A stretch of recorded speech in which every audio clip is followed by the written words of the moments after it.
Olá, bem-vindos a mais um Profiler. Hoje trago-vos um convidado que é licenciado em Direito e, de facto, a advocacia é legado familiar. Há muitos anos que gera aquilo que é uma sociedade de advogados das mais prestigiada que temos em Portugal.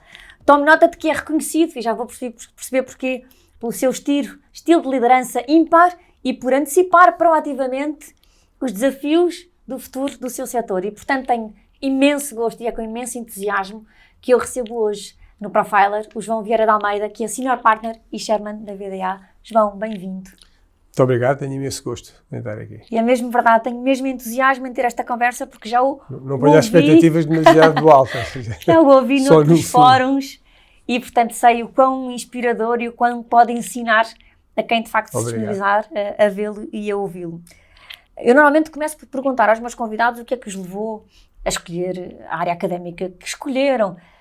Assim tenho que lhe fazer a pergunta ao contrário, que não resisto, que é, vindo o João de um legado como vem, na área do direito, da advocacia, alguma vez pensou em não seguir esta área?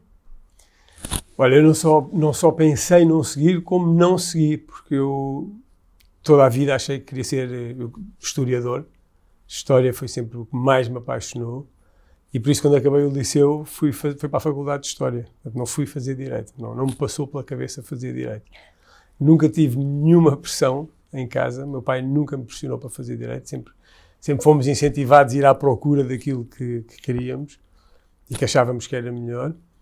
E eu fui para a História. Só que estávamos num longínquo ano, até tenho vergonha de dizer, devia ser para aí 1978 ou assim uma coisa, mesmo na pré-história. E era pouco depois da Revolução, do 25 de Abril, e portanto ainda estava tudo num caos, uma grande confusão. E a Faculdade de Letras, onde se dava o curso de História, era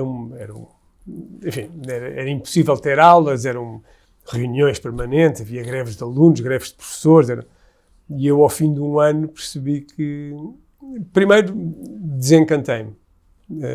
Desencantei-me com a faculdade, mas também o curso, as poucas aulas que tive, não corresponderam à expectativa enorme que eu tinha. E depois saí e fui fazer Direito, mas fui por default. Fui porque era a coisa mais óbvia. Portanto, não tive nenhuma vocação, nenhum chamamento, nada disso. Eu só descobri que gostava de Direito e gostava de ser advogado quando já era advogado. Durante a licenciatura, sentiu que ia mais de encontro às expectativas? Porque estava a dizer que a História depois não estava a ir, não é? Não, porque depois, História era tudo o que eu sempre tinha querido. E depois História... O problema é que o que eu gostava, eu adorava e adoro História contemporânea. Mas no curso de História tem que estudar tudo, não é? E começa na pré-História, que é uma chatice. Uhum. E eu tinha expectativas muito altas e desanimou-me. Em Direito, não, eu confesso, eu não fui um entusiasta do curso. Fiz o curso, fiz bem, o curso é relativamente fácil, mas eu não estava particularmente motivado. Foi uma altura boa da minha vida, fiz muito windsurf, joguei muito rugby e fui às aulas quando era preciso, e aos exames porque era preciso. Durante esse percurso académico, sabia de antemão que provavelmente o seu caminho poderia passar por integrar aquilo que já era também um negócio da família. Como é que foi gerindo essa expectativa em si? Mais uma vez, não era uma expectativa, era uma coisa, era inevitável, em parte se calhar também porque era fácil, e portanto apenas aconteceu, não é? Quer dizer, cheguei ao fim e ia para o escritório do meu pai, mas eu não comecei, eu não levei a minha vida profissional a sério até já estar no escritório do meu pai. Eu lembro que no primeiro ano entrei para o escritório e continuei com a cabeça nos últimos anos do curso, com os amigos da faculdade. Continuei com uma vida bastante de adolescente, com uma vida fácil. Tenho a sorte de ter tido uma vida bastante boa e fácil. Meus pais nunca me pressionaram, eu também nunca falhei, quer dizer, fiz o curso bem, com uma nota normalíssima. E houve um dia, que já estava no escritório já há bastante tempo, ia a entrar, vindo de um almoço, eram para aí 4 da tarde, tinha estado a almoçar com uma amiga minha, e entrei com um ar absolutamente descontraído, lembro perfeitamente que era verão, entrei de mangas arregaçadas, de camisa, com o blazer ao ombro, e o meu pai tinha um gabinete que era o primeiro, quando se entrava, passava-se pelo gabinete do meu pai, que era o terror de toda a gente. E eu passei completamente escondido, deve-lhe ter dito boa tarde. E o meu pai deu um grito que se deve ter ouvido na Fontes Pereira de Melo toda. E chamou-me. E foi a primeira vez que eu fui confrontado com a mudança de vida, não é? No fundo, passar de vida de estudante e de vida de adolescente para uma vida de responsabilidade. E, pronto, e nesse dia foi-me dito que eu ou encarava as coisas com alguma seriedade ou tinha que me ir embora. E eu decidi ficar e comecei a trabalhar, e depois fui e comecei a descobrir o direito e a advocacia, que me apaixonei completamente e percebi que era a coisa que devia ter feito conscientemente desde o princípio. Em 96 foi a altura que o João assumiu a função de Managing Partner da VDA, salvo erro. Como é que se foi construindo esta carreira? Como é que foi consolidando os seus passos para chegar aqui de forma sólida, consciente? Não foi muito planeado. Eu comecei a trabalhar, depois, como digo, comecei a gostar do que fazia. Eu tive imensa sorte, a minha geração é uma geração de imensa sorte, porque apanhámos o país numa fase incrível em que Portugal estava em transformação. A geração acima era uma geração que se tinha perdido muito na Revolução, naquelas confusões todas. E nós fomos, a minha geração é a primeira geração que sai. Nós saímos da faculdade entre os anos 83, 84, 85, quando Portugal começa a dar a volta com a nossa integração na então Comunidade Europeia, começa a haver o investimento estrangeiro e a chegada de fundos da Europa, portanto o país começa a transformar-se de um país que era um país essencialmente pobre, e o processo de transformação apanhou-nos no princípio da carreira. Portanto, eu fui levado nessa onda, eu e uma grande parte da minha geração, e portanto tivemos um trabalho apaixonante que foi o de acompanhar e de fazer parte do processo de transformação de Portugal. Mas tudo isto não foi particularmente planeado, permitiu-me foi aprender imenso, desenvolver algumas competências nessa área, ficar com os meus galões de advogado, que depois foram importantes para eu poder assumir um papel de liderança do escritório. E durante esse período, a única coisa que era verdadeiramente consciente e que era um plano que eu tinha era o de tentar transformar aquilo que era um escritório familiar, um escritório do meu pai, basicamente, numa sociedade. E o meu pai resistia bastante a essa ideia. Resistiu muitos anos. Porque, eu entrei no escritório em 85 e só em 96 é que constituímos a sociedade. E durante esses anos todos o meu pai resistiu. E bem, nós éramos uns miúdos, estávamos a aprender, tínhamos que ganhar os nossos galões no combate, não é? E o meu pai resistiu muitos anos, e essa ideia, a partir de uma certa altura, era muito claro para mim que eu não queria ser membro de um escritório da família, pai e filho. Até porque nunca passou pela cabeça comparar-me com o meu pai, sabia que seria sempre uma sombra pálida do meu pai, como advogado, como enfim, cidadão, figura pública. O meu pai é um ser muito diferenciado, uma pessoa muito inteligente, muito culta. Portanto, eu sabia que a última coisa que queria era ser o filho do papá, e isso obrigava ali a uma transformação maior. E depois era também o sonho de fazer uma coisa que nos sobrevivesse, não é? Uma coisa, criar uma instituição, criar uma marca, uma coisa que ficasse para além do meu pai, para além de mim, para além das pessoas que lá estavam nessa altura. Também muito em cópia do que nós víamos lá fora. Porque nesse tempo trabalhávamos muito, sobretudo em Londres. Estou a falar demais, se calhar. Não, está de todo.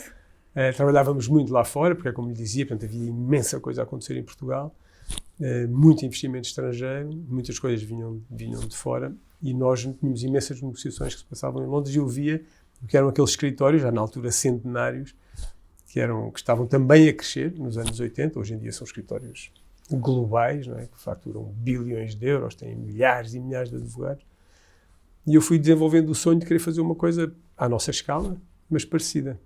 Mas tive que esperar até 96 para que isso acontecesse. Portanto, foram uns anos incríveis, foi um turbilhão de coisas, sempre uma velocidade super acelerada, a ver o país a mudar, nós a mudarmos, o escritório a mudar, a crescer imenso.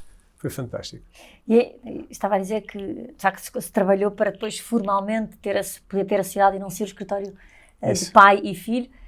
Quando finalmente em 96 é formalizada a sociedade, assume a sua função, o que é que se sente? O que é que se pensa? O que é que se teme? Se é que se teme? O que eu sentia que foi um virar de página e que era o princípio de um caminho que eu sabia que nos podia levar longe, mas que nunca sonhei que nos pudesse ter trazido até onde chegámos. Isso deve sobretudo às pessoas fantásticas que se juntaram logo desde o princípio.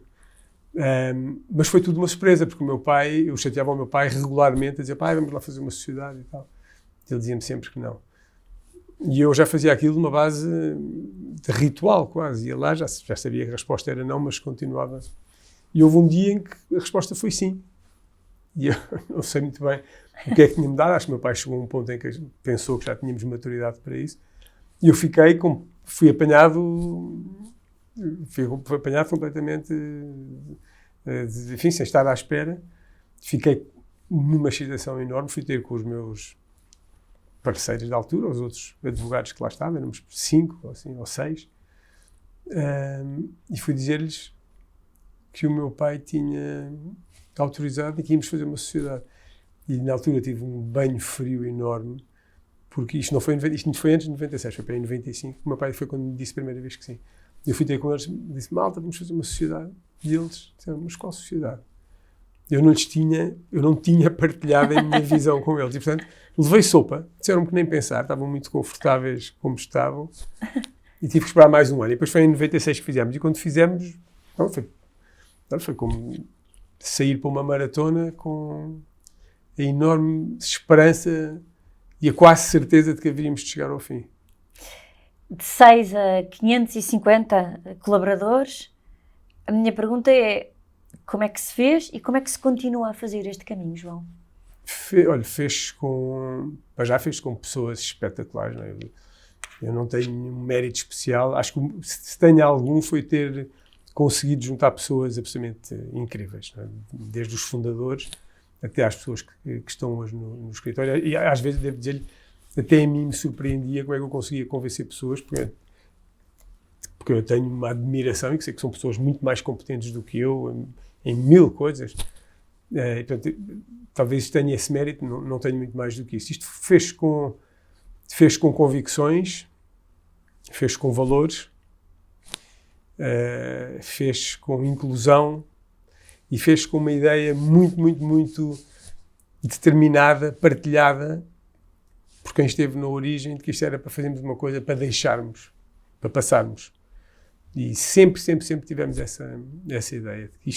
Íamos fazer uma coisa para deixar à geração seguinte, tendo sido capazes de transmitir à geração seguinte que eles, por sua vez, têm a obrigação de deixar à que vem a seguir.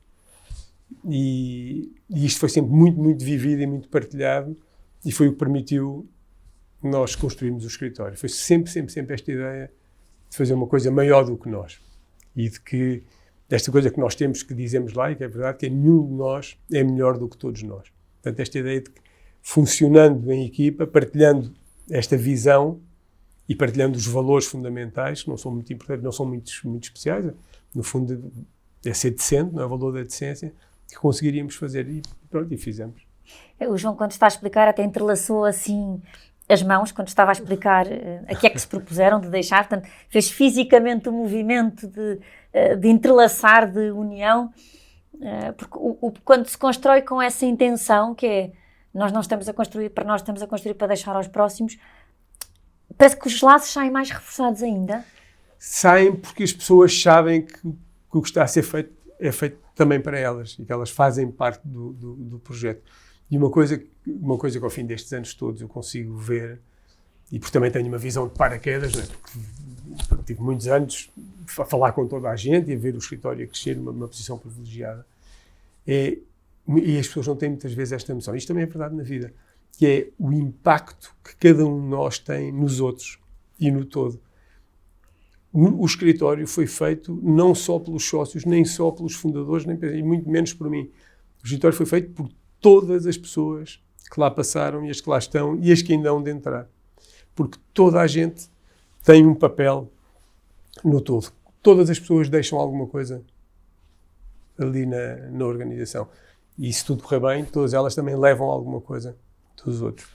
E na minha posição, e isto às vezes parece uma coisa assim muito abstrata e muito conceptual, sabe-se lá até talvez um bocado romântica ou até meio imbecil, mas não é. Isto, eu na minha posição vejo isto a acontecer. É impressionante como todos interagimos e como todos levamos qualquer coisa aos outros e recebemos qualquer coisa dos outros. Há uma coisa gira no Príncipezinho, que é exatamente sobre isto. Há uma passagem qualquer em que ele diz isso mesmo, diz as pessoas não vão sozinhas, nem nos deixam sozinhas. E isso é absolutamente, isso é verdade, não é nada de abstrato. Isso é a vida. E é a vida das organizações. Dizia eu na minha introdução que o João é reconhecido pelo seu estilo de liderança ímpar e Isso por antecipar as tendências do seu setor. Não, eu sei que não. A minha pergunta é, porquê que acredita que lhe é feito este reconhecimento? Isso tem que perguntar a quem faz, porque não sou eu não me compete a mim avaliar. Porquê que acredita que eventualmente porquê que lhe será feito este reconhecimento e de alguma forma como é que o João caracteriza a sua própria liderança? Eu não sei se esse trabalho deve ser feito por mim, mas eu acho, eu não sei como é que caracterizo, nem posso comparar, porque trabalhei sempre na VDA, portanto não faço ideia. Eu acho que tenho uma coisa que me facilita muito a vida e tornou sempre a minha vida fácil enquanto líder da VDA, que é o facto de eu gostar de pessoas. Eu digo isto imensas vezes, mas também, mais uma vez, é absolutamente verdade. Eu adoro pessoas, adoro as dinâmicas de pessoas, as dinâmicas do funcionamento das pessoas. E sempre entendi o meu papel como tentar tirar o melhor das pessoas. Tentar, nem é tirar, porque eu não quero tirar nada a ninguém, mas tentar fazer com que as pessoas encontrem o melhor de si e contribuam com o melhor de si e percebam que são melhores e que vivem melhores e que são mais felizes se viverem com o melhor de si e se derem aos outros o melhor de si. Eu acho que um grande segredo da VDA foi nós vivermos muito nesse registro de partilha e de procurarmos sempre o melhor e sermos sempre melhores. De acordo com regras muito básicas de cuidar do outro. Cuidar de nós, claro, que isso é crítico, mas cuidar do outro. Estarmos lá para o outro quando é preciso. Não deixar ninguém ficar para trás. Havia uma coisa que nós dizíamos muito, que é isso mesmo, que era no man left behind. Hoje já não se pode dizer no man, é no person left behind. É uma coisa que nós também dizíamos muito no escritório. E depois isso impregna, este espírito impregna a organização toda e por isso impregna as pessoas. Porque funciona como um pilar, não é? Quem entra sente. Sente. E se a própria pessoa eventualmente não padecer dos mesmos valores, eventualmente até se sente deslocada de alguma maneira. Mas o que é interessante é que se nós vivemos de acordo com valores positivos, e claro que há imensos problemas e defeitos e imensas maneiras de olhar e de estar no mundo, e eu respeito isso tudo, e nós temos imensas coisas que eu gostaria que funcionassem melhor. Mas quando as pessoas entram numa organização que procura pautar-se por isso, elas conseguem reconhecer-se também nisso, porque todos nós, independentemente das inseguranças que temos e dos medos que temos, que é muitas vezes isso que atrapalha, todos nós temos cá dentro esses impulsos. Eu acredito piamente que o impulso da decência é algo que nós trazemos connosco, porque foi um fator decisivo na sobrevivência da espécie. Nós sermos colaborativos foi provavelmente o grande segredo do sucesso da espécie humana. Foi o que nos permitiu sobreviver e coitados, deixar completamente para trás os Neandertal, tinham cérebros maiores que os nossos, mas que não eram colaborativos, funcionavam em base individual. Porque às vezes tropeçamos, João? Isto nunca mais acabávamos. E tropeçamos por imensas razões. De foro pessoal, claro, mas também muito tem que ver com a maneira como nos organizamos e com aquilo que é a complexidade da vida em sociedade. Deixarmos de ser nómadas obrigou-nos a criar uma macroestrutura complexa de regras e isso interpõe-se. É nisto que eu acredito. O João dizia num artigo que já tem alguns anos, este artigo que ele disse, que dizia que eventualmente uma das dificuldades de gestão que poderia existir a médio prazo estaria relacionado com o processo de sucessão da liderança. Este processo de sucessão é sempre um processo complexo, exigente, moroso. Como é que se faz um processo deste, João? Vamos lá ver, sobretudo em organizações de primeira geração, não é? Como nós. em que a geração fundadora, felizmente, ainda lá está, e carrega um peso histórico e uma autoridade histórica muito importante, não é? Que tem que se usar com imenso cuidado. E, portanto, neste tipo de organizações, como nós, o fazer a transição para a geração seguinte é particularmente difícil, porque não é uma transição meramente orgânica, é uma transição que tem este peso histórico, não é? Das pessoas que pensaram e construíram um projeto e que se afastam para outras que cresceram nesse projeto. Portanto, e que por isso olham de maneira diferente. E isso põe especial exigência. Eu acho que no nosso caso as coisas estão a correr muito bem, mas foi um processo muito, muito, muito pensado e que levou muito tempo. No meu caso pessoal, deixei de ser managing partner, foi um processo que levou 5 anos.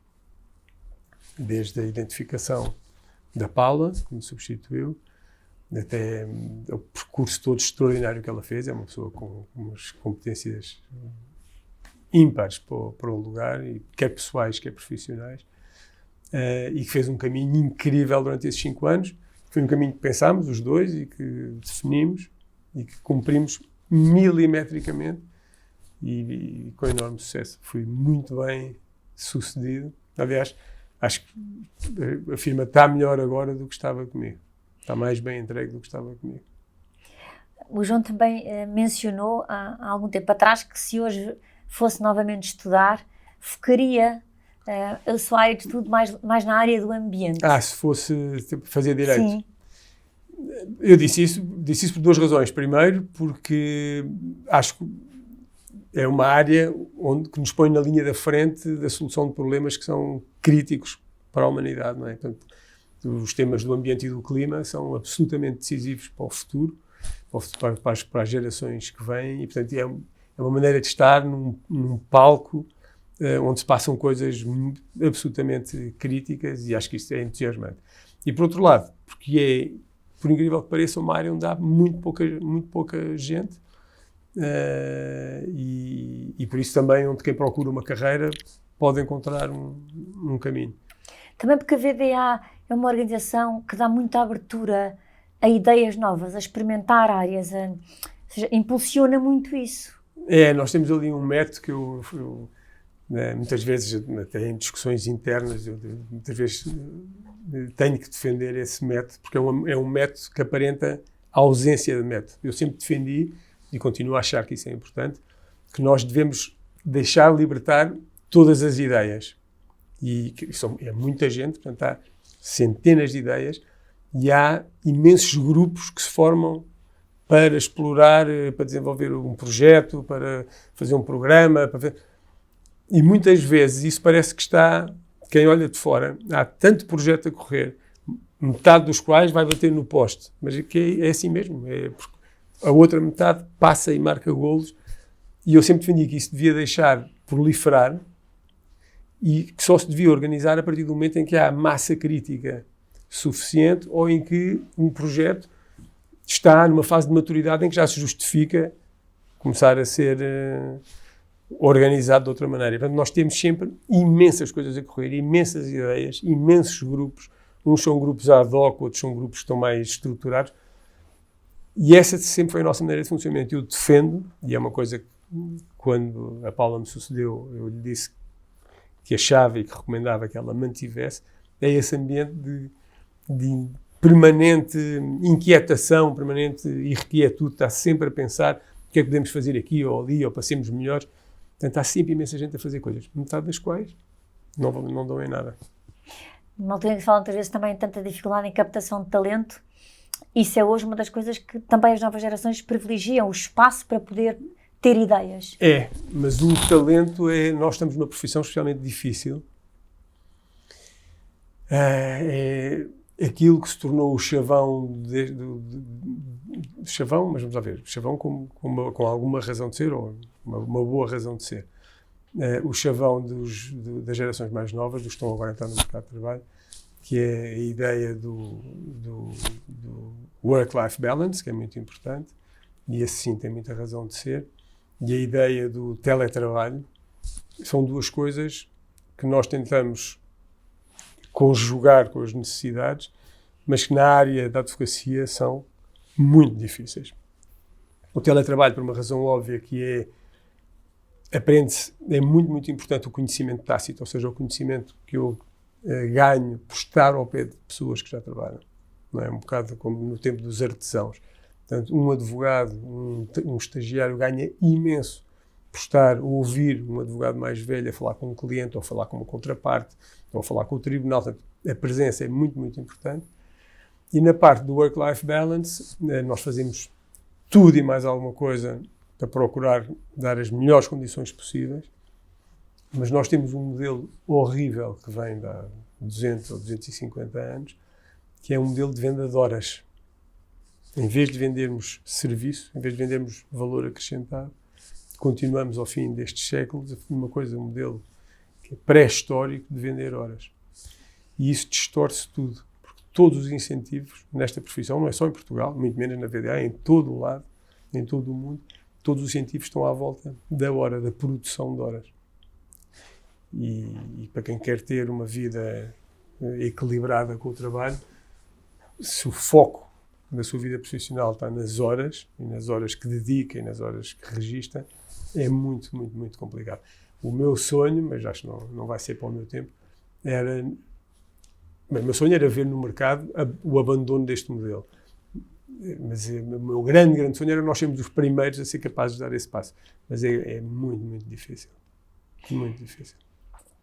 Eu sei que o João não adora o tema que eu lhe vou perguntar a seguir, mas eu vou arriscar na mesma, no sentido que o João já foi distinguido como Managing Partner do ano. Sim, mas eu acho que isso não tem... acho que isso não tem... A minha pergunta é, estes reconhecimentos que lhe têm vindo a dar, a lista dos mais poderosos, etc., é, na verdade, a tradução de muito esforço e de muita dedicação. Eu não quero parecer falso modesto, porque é uma coisa que eu acho péssima, as falsas modéstias, mas não é mesmo falsa modéstia. Só não é esforço e dedicação, porque a dedicação e o esforço não foram postos, não foram desenvolvidos para isso, quer dizer, nunca trabalhei ou me esforcei para ganhar um prémio. Para ganhar um prémio ou para me dizerem que eu sou muito importante ou muito influente ou lá o que é. Acho que essas coisas valem o que valem, como é óbvio, uma pessoa fica sempre contente, o ego fica satisfeito durante um bocadinho, mas quer dizer, acho que ninguém deve correr por causa disso, há coisas mais importantes. Vamos chegar aqui a um tópico que eu sei que é um tópico que eu apaixonei e sempre que ouvimos falar dele, e eu já tive a sorte de poder ter ouvido, que é o tema das montanhas. Que o João tem dedicado algum do seu tempo dos últimos anos às montanhas. Nesta analogia entre aquilo que é subir uma montanha e o contexto profissional, a minha pergunta é: que grandes aprendizagens é que tira de uma que consegue aplicar na outra, João? Tiro imensas, porque a montanha é uma metáfora da vida. Tira-se imensas lições, são muito, muito óbvias. A maior, talvez sejam as lições de humildade, no sentido de aprender a relativizar os problemas. E uma ideia básica, que também é uma lição de vida, não é só profissionalmente, que é esta ideia de que o summit, portanto, o atingir o ponto mais alto, o cume da montanha, é apenas um momento. Portanto, é apenas um momento. E esse momento é como tudo na vida, que é o sucesso e a alegria e a felicidade que estão associadas a esse momento. E esse momento é isso tudo. É um momento de sucesso, é um momento de enorme alegria, é um momento de êxtase incrível, mas continua a ser um momento. É um momento que é resultado de um processo, não é? De um processo de procura e de busca. Eu acho que isso é aquilo também que nos distingue como espécie, não é? Nós procuramos, estamos sempre à procura da felicidade, estamos sempre à procura da verdade, estamos sempre, muitas vezes, à procura de nós próprios. E esse processo de procura é a vida. A vida é isso mesmo. Porque quando chegamos lá, quando descobrimos, quando alcançamos, quando conquistamos, isso é a cereja em cima do bolo. Mas tal como na montanha, depois é preciso descer, senão morremos lá em cima. Não é? Quer dizer, é um momento, não é como a felicidade. Depois temos que descer e pôr os pés no chão ir outra vez partir de novo à procura. E é esse movimento que é o que é extraordinário na vida. E são esses momentos que lhe dão sentido, como é óbvio. Mas o processo é o mais importante. O processo, o ir passo a passo até chegar lá acima. E isso é verdade também na vida profissional. E a história da VDA e a minha história pessoal é feita disso, dessa procura constante, de momentos incríveis de alegria e de sucesso. Sei lá, imagino, por exemplo, quando ganhámos pela primeira vez o prémio de a firma mais inovadora da Europa, que foi no meio da crise financeira. Portanto, aqui em Portugal estávamos nas lonas, a lutar que nem uns cães. Isso foi um momento único. Mas depois foi preciso voltar. No dia a seguir voltámos para o escritório, voltámos a trabalhar, voltámos a lutar. E por acaso no ano a seguir voltámos a ganhar. E essa procura é o que faz a vida. E essa é a lição principal que eu tiro da montanha. O que é que o João ainda gostava muito de fazer? Há pouco o João falava no sonho. Eu ainda sonho. O que é que ainda não fez que quer muito fazer? Quantas montanhas lhe faltam subir? Isso não sei, mas eu quando passei a pasta à Paula, lembro-me que escrevi uma das coisas que escrevi aos meus sócios foi dizer: eu ainda continuo com mais saudades do futuro do que do passado. Portanto, eu continuo a olhar para a frente, apesar de já estar agora com alguma idade. Acho que há imensas coisas ainda que posso fazer. Não as quantifiquei, não sei dizer quantas montanhas há, sei que há umas que gostava de subir, sei os nomes delas, sei uma em particular, mas sei lá, há imensas coisas que eu gostava de fazer. No escritório ainda tenho imensa coisa por fazer e fora do escritório também. Gostava de voltar a ter aulas de bateria, porque estou um bocado, como é que se diz, ferrugento. Mas também aí vou fazer algumas coisas. Portanto, há imensas coisas ainda que eu gostava de fazer. Nunca vou conseguir fazer tudo o que gostava de fazer. Porque também gosta de fazer muitas coisas, não é? Gosto de fazer coisas. A pior coisa que se podia passar comigo era deixar de ter interesse ou vontade de viver o futuro, ou de fazer, ou de trabalhar, ou de fazer. Enfim, eu acho que há muita coisa ainda por fazer. O João subiu pela primeira vez a montanha e depois passou a fazer, eu acho que é um passo extraordinário, que é organizar grupos para levar outras pessoas a poderem viver aquilo que o João viveu. Isso também é uma forma de cuidar dos outros. Mas eu vou porque tenho um gozo pessoal. Portanto, eu não sou um santo que faço isto só. Eu tenho imenso gozo. Portanto, há coisas que eu vou e faço por mim, faço as minhas montanhas, mas todos os anos gosto de levar um grupo grande ao Kilimanjaro, que é onde estive foi a primeira coisa que eu fiz e que é um ótimo sítio para começar, porque tenho tanto gozo em partilhar e ver o impacto que aquilo tem nas pessoas e ver como as pessoas invariavelmente dão o melhor de si aos outros. É uma coisa que me comove. Eu vou para a montanha e comove-me de ver aquele grupo a funcionar, pessoas que não se conheciam 6 meses antes, a estender a mão, a abdicar do que têm, a oferecer o pouco que têm aos outros, porque nós percebemos no nosso subconsciente, sem ser preciso dizer nada, cada pessoa que ali está percebe que a sua melhor hipótese de subir é em grupo. E, portanto, ajudar o grupo e trazer o grupo, fazer parte do grupo e fazer com que o grupo funcione é a melhor tática de sobrevivência para cada pessoa que está ali. E isso, para mim, é avassalador, é espetacular. Portanto, eu vou porque adoro ver esse espetáculo acontecer à minha frente. E, portanto, gosto de proporcionar. Mas o mérito é das pessoas que lá estão. Uma pessoa é um perfil, como o do João, super ativo, que gosta de fazer acontecer, fazer imensas coisas. Tem tempo, por exemplo, para parar, ler? Tenho pouco. O que é que o João gosta de ler? Olha, eu vou confessar-lhe uma coisa. Eu já há muitos anos para cá, aliás, há muitos anos para cá, eu leio essencialmente história. É raro ler ficção. Tenho imensa coisa de ficção para ler, mas li muito quando era miúdo. Eu até aos meus 16 anos devo ter lido tudo o que havia para ler. E depois comecei a interessar muito por história, também muito a influência do meu pai. Mas hoje em dia é o que leio, sobretudo. Aliás, vai à casa do meu pai ou à minha, e não sei, metade da biblioteca é história contemporânea. Portanto, eu continuo a adorar a história.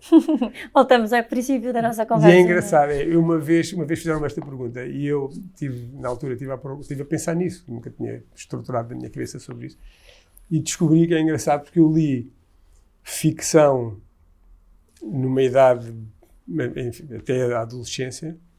Eu era bastante nerd quando era miúdo.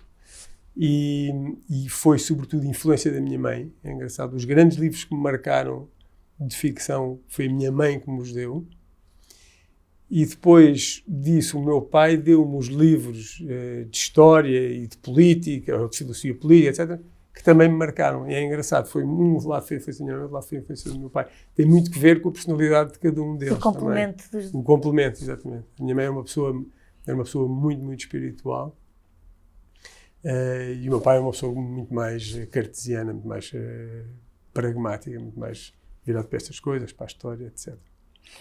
João, se olharmos para trás, para aquilo que tem vindo a ser a sua carreira profissional, consegue identificar uma altura que tenha sido francamente desafiadora? Isso houve muitas.